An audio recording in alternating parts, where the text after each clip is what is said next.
அண்ணே நான் சொன்னேன்ல என் friend Priya. Hi.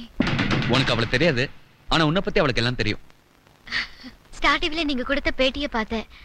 Siva play பண்ணி காட்டினா நான் அப்படியே ஷாக் ஆயிட்டேன். நீங்க 2 பேரும் ஒரே மாதிரி இருக்கீங்கன்றதுக்காக இல்ல, நீங்க எவ்வளவு டேலண்டட்னோ ஆண்டவன் இந்த நிலைமையிலயும் உங்களை எவ்வளவு பிளஸ் பண்ணிருக்கானோ நினைச்சா ஆச்சரியமா இருக்கு.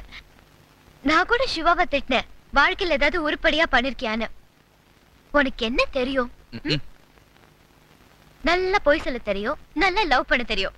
ரீல் மன்னன். ஓய் ஓய் என்ன ஓய்? உன் வாழ்க்கையில ஏதாவது உருப்படியா பண்ணிருக்கியா? நான் ஒண்ணு சொல்லட்டுமா? உங்க 2 பேர்ல ஃபர்ஸ்ட் நான் உங்களை பாத்திருந்தா நான் உங்களை தான் லவ் பண்ணிருப்பேன்.